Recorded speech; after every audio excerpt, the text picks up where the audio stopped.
Hello and welcome. This is Melsgunner, and we're back with some more Battle Brothers. And we're currently on a mission to patrol the roads and kill any bad guys we find along their way. And we have found a group of brigands over here. And I, in the last video, was deciding on whether or not I wanted to engage, because this is actually the second band of brigands that I have encountered. And we do have men injured. But taking a look at the injuries, the main one that we have is Yanold the Militiaman, which we're going to have to keep him out because he only has 10 hit points after the injuries he's received. He also has a cut Achilles tendon, which is going to significantly impact his ability to fight. We do also have a number of injuries accumulated on Gunther, and also he only has 9 hit points, so we're going to probably have to bring him out of the fight as well if we're going to continue forward. That leaves our front line very thinned out, and we would have to do a little bit of moving around. Perhaps this man here, this man there, something like that would be our current lineup, which is much reduced. We're looking at about 10 men, and Gunner in the back is wounded, not severely, but he does have a pierced arm muscle, which is going to limit his ability to fight. It's going to make it harder for him to hit targets. We do have, I think, all of our dogs. No, we do have 1 dog down, 2 dogs down. So we have depleted resources and we have depleted men. So at this point, if I engaged in this fight, we would be equal in numbers. It would be 10 to 10. I think the downside of fighting like that is if we take a look at the brigands, they have mostly raiders and a few marksmen, so they're likely going to be able to surround me. Now, I do have spears, and I can put up spear walls to try and fight them back, and that may work. I think it may be worth the risk. Do we have any level ups or anything that I need to take care of? No, it doesn't look like it. All right, so I'm going to risk this fight, but I think it is kind of a bad idea, but I do want to take advantage of the gold we can get out of it, because for every man we kill, we get 60 crowns, and we currently have only killed 8, because in the last fight we were in, there were 3 dogs. The dogs do not count. Alright, so I think we just go ahead and engage and hope for the best. These guys look like they're running away. I'm not sure if I'm going to be able to engage them or not. We could go and kill these brigands instead. There's only 7 of them. It might be in the mountains. On the other hand, it might be the better fight for us because it's just raiders. It is not marksmen. I'm going to go for that fight. Let's see if we can catch these guys. Again, it's going to be in the mountains, but I think that terrain actually benefits us. I don't want to fight in the swamps, ideally. But I will chase these guys down. I think the 7 men are worth fighting. Okay, so we've got 7 brigand raiders. Now, they are going to outnumber me as far as raiders, so it's going to be 5 versus 7. But I do have the back line of 5, and I have 2 dogs that I can employ. So this should be the better fight, and I have the advantage of having range on my side where they do not. And that means I should be able to dictate the terms of the fight and gain what high ground I can. I think at this point, we're going to want to back up so we can get the advantage of the high ground. I don't know exactly how far I'm going to want to back up. I might not want to back up all that much at all, because if I stay where I am, I get advantage of some high ground and they get none. Or I could back up to this level and maybe get some high ground, but this bit here is going to make it tricky. If we back up all the way back here, I think they'd get to us before we got there, in my opinion. So I think we stick where we are. Maybe we just shift the lines down a little bit. So I'm going to keep the archer where he is just because he's in a good position. I may want to wait with him, though, because although his shots might be pretty good, they're going to get better the closer these guys get to us. There is a pikeman over here, and I'm trying to make out what this other guy has. Okay, it's a cleaver and a shield. Okay. So, yeah, let's wait. We can wait it out and kind of figure out where we want to be a little bit later. Again, I'm going to want to shift the line down. Oh, is this a level higher? Or is it just the way the train is kind of weird? Yeah, just the way the train is. Did we not have equal men up front? 1, 2, 3, 4, 5. 1, 2, 3, 4, 5. Yeah, I kind of wonder why the line's staggered like this. It's probably because of just the nature of things. I'm just going to go ahead and pause for now. We are going to eventually want somebody to come down this way, but we'll have other men probably do that. Okay, he's going up that way. That guy's gaining the high ground there. That's going to probably be a prime target right there.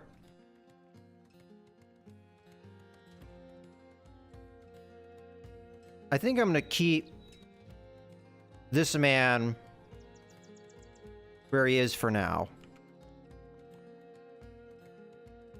Just going to wait. Okay.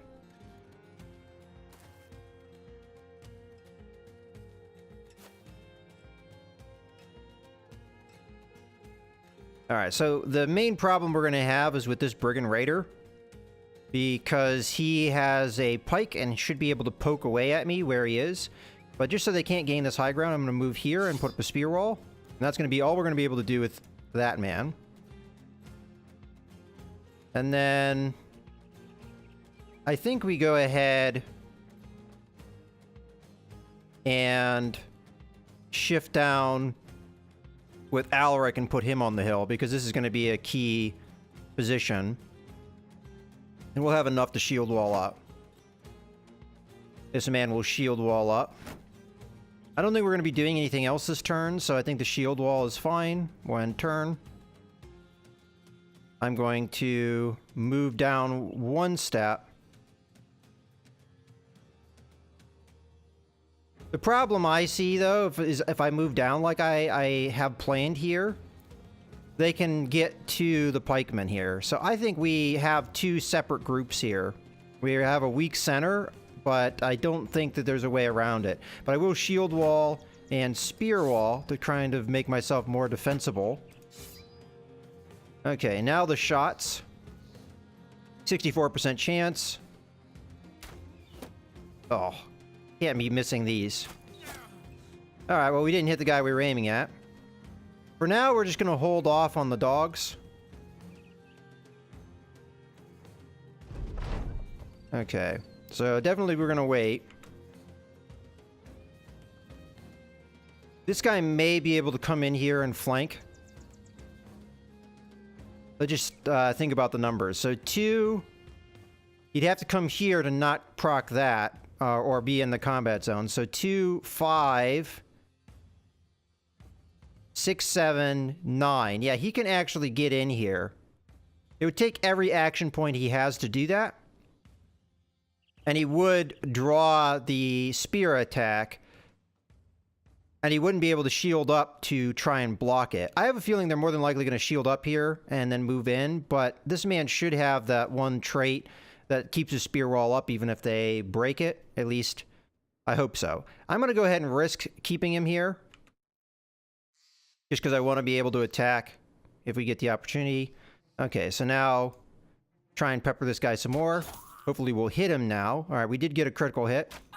Okay, we got 2 critical hits, stacking critical hits. Okay, they have some javelins. He came in the only place he could. Okay, they're trying to go around the spear walls. They're using their ranged attacks. Okay, interesting. So they're trying to gain the high ground from me. And that actually puts me in an odd position. I'm going to be able to do things about it. I think we wait here, though. Most of these men have already gone, so I think it's mostly just waiting to see what the rest of my men do here. Yeah. I'm just waiting for a decision, mostly. All right, here, I think we shield wall up to defend for sure. And then we just try and hit this guy with our axe. Okay, we managed to succeed with that. All right, we're going to slash down on this man. And I think we go full offense here. We want to draw the attacks on Alaric, who has the best defense. And possibly drop this man. Okay, so what they're trying to do is they're trying to get around me. I don't want them to be able to do that. So I'm going to go ahead and engage and put him in my zone of attack. And then we're going to shield wall up to defend ourselves. And then this man will shift over here. This would allow them to possibly get the high ground, which I don't like. So I'm going to instead shift here. And we'll shield wall up just to get our defense up. Okay. Now we have a big gaping hole in our center. But we might be able to pull out okay. I might have to unleash the dogs just to give us a good chance here. Now, unfortunately, our chance to hit is pretty poor at the moment because of his injury. But we got lucky. I think if we unleash the dog, it's more than likely going to go after somebody we really don't want it to go after. I ideally want to tie up people over here, so I'm going to put the dog here with the hopes it goes in the right direction. And then... Oh, I would have had 2 attacks there. I wasn't thinking. Alright, so we'll go ahead and get up on top of the hill just as a precaution. Okay, it did go in the direction I didn't want it to go, but... I guess we'll just deal with the situation. At the moment, I really don't have a play here. Because these guys aren't engaging. Next turn I might, so I think we're just going to end turn. Okay, here we definitely have a move, so we're going to strike. Only a 46% chance, it's pretty low.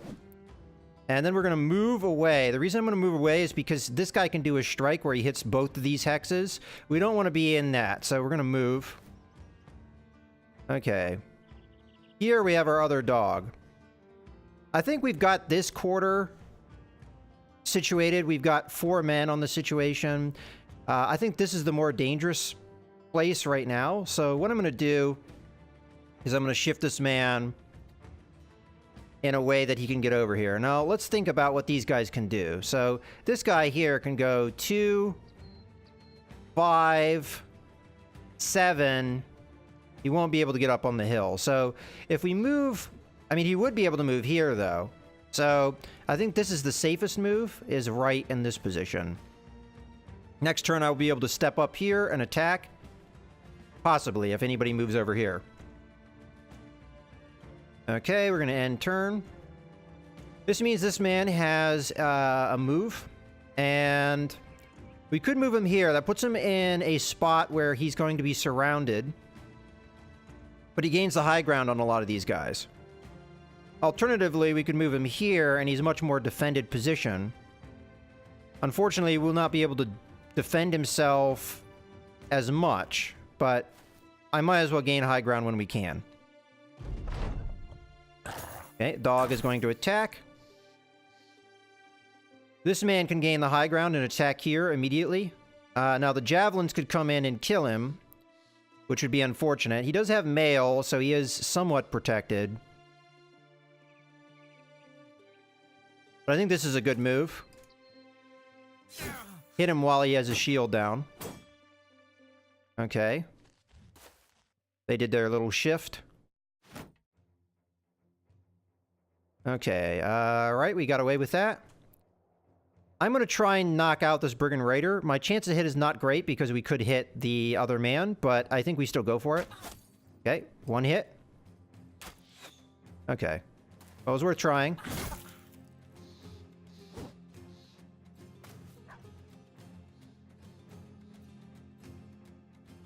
Alright, let's see if we can finish one of these guys. So I'm going to move here. And go for the guy with the axe. Unfortunately, missed. I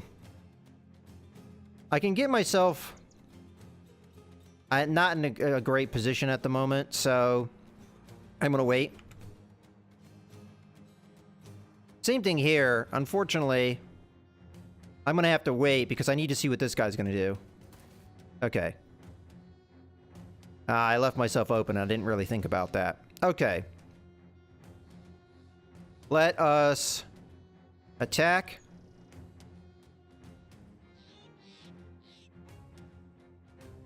I could push him off the high ground and follow him.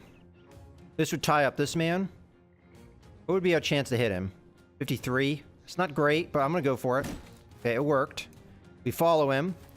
And now we've tied this guy up. Now I'm going to step in. And we've got a couple targets here. I think ideally I want to go after the Brigand Raider on the hill. But let's try and knock this guy down. Alright. Then our guy with the axe is going to step over here. And he's going to put some damage down as well. Okay. Now, this guy took a heavy blow to the head. Fortunately, no serious damage. Unfortunately, I cannot put up 2 attacks. Yeah, I can do 2 attacks, but I can't put up a shield wall. So we try and finish off this Brigand Raider, who's taken some wounds. Unfortunately, we missed there. Okay, so they tried to engage me by moving around.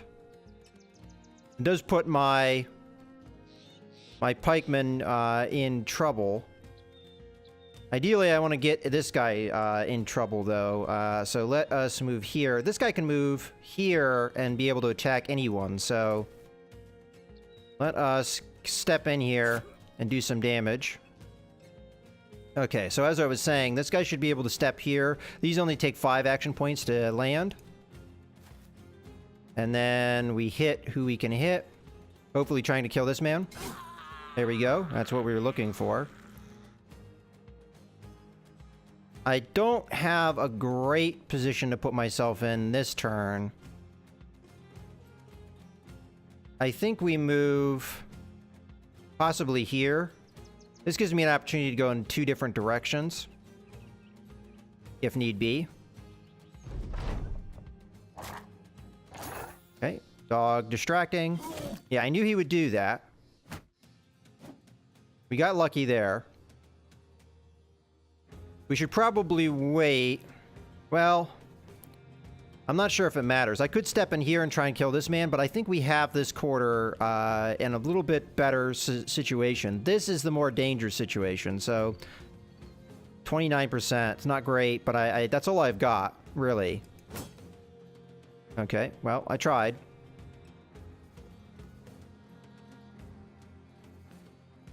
All right, here, 79, 95. I want to try and knock out their pikeman before he gets a chance. Okay. We did do the overwhelm penalty to him, which is good. Okay, so here we have to try and do something to this man.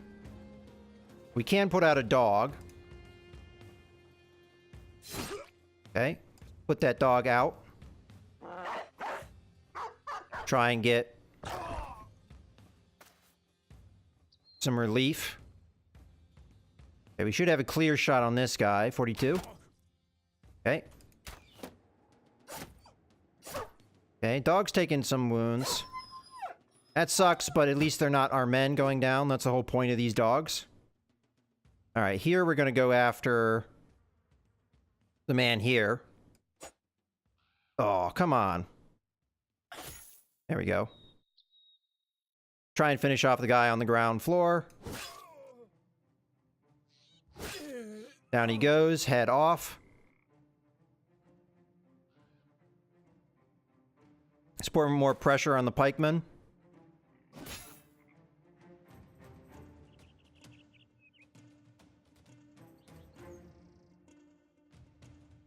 Alright, I've got to put pressure on this guy to try and knock him down. We're going to move here and poke. Dog comes around. Alright, that's a good wound. We may be able to drop him here. Okay, good. Gives us some action points to move around, but I don't want to put myself in range of this guy because he may kill me. So we're just going to move, so next turn we can do something perhaps.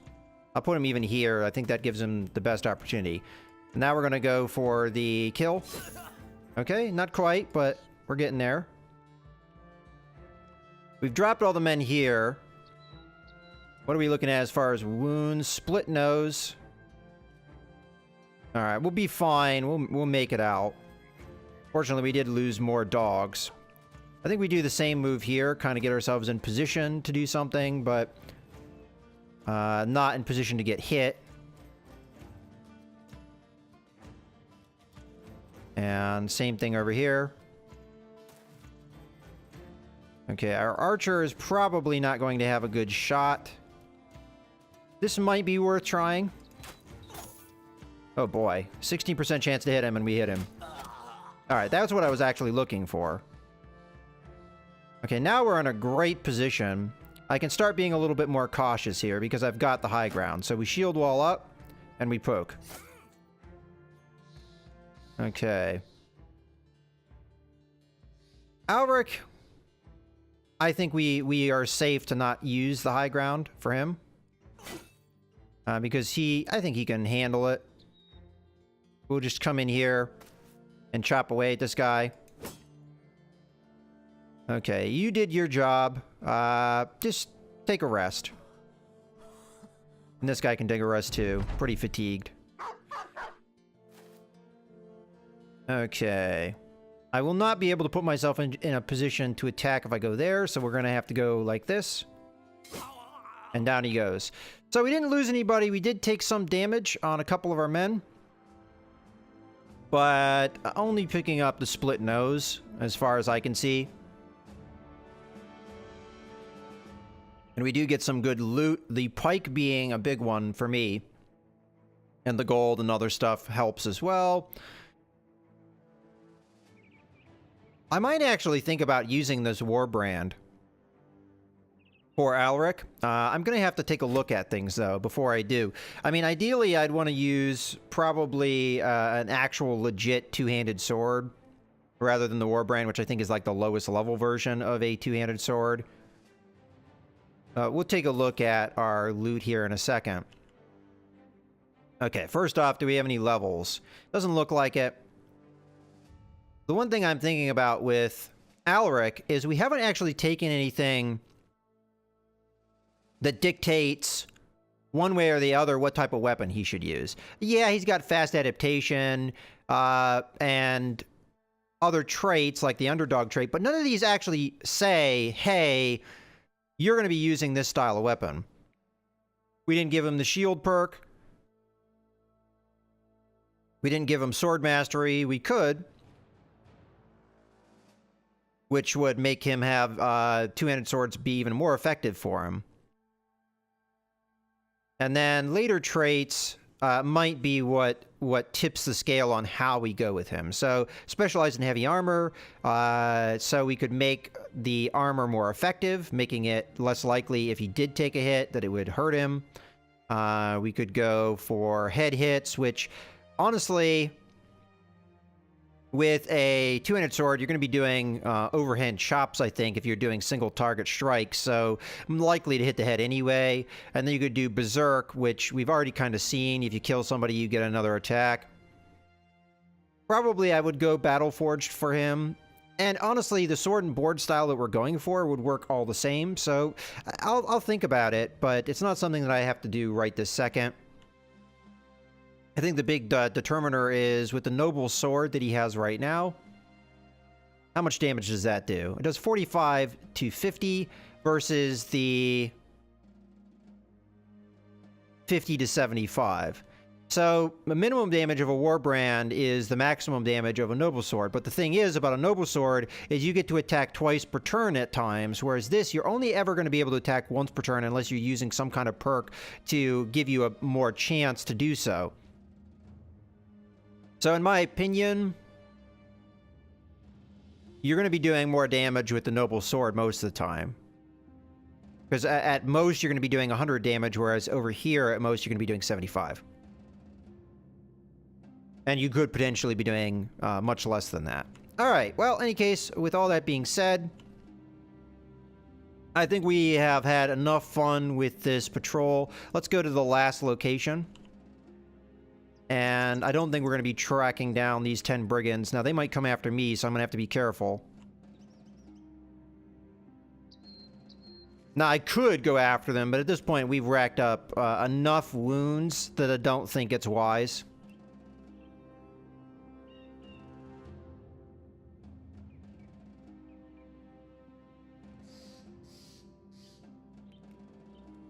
But I think that went pretty well. We've got 15. Oh, 15. Speaking of which, we do not want to engage these men.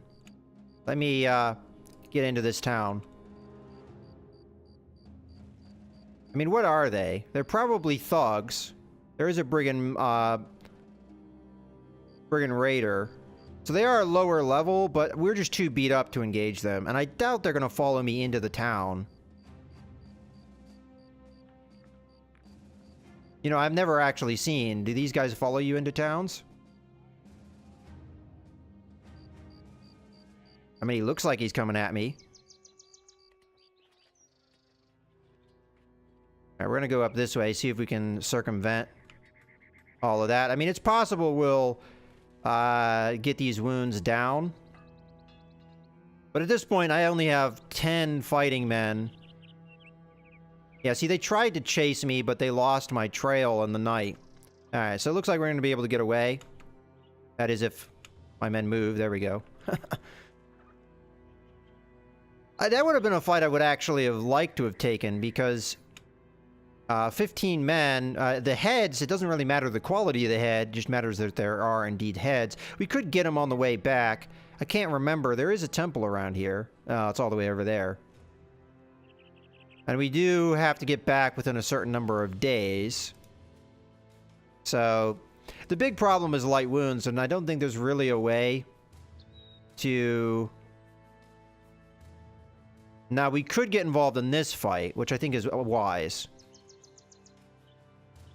Okay, a few brigand marksmen and a few brigand raiders, and we'll be engaging with the town guards, or the... other soldiers. But you know what? Honestly, this is a good point to go ahead and put a cut in the video. So I hope this gives us a good opportunity to get some more heads on the easy. I'm probably going to back my men off and let the other fighters in this engagement do the real fighting. Although it might actually have to be me killing those men that gives me the heads. I'm not exactly sure. But in any case, I hope you guys have enjoyed the video. This is Mouse Gunner signing out.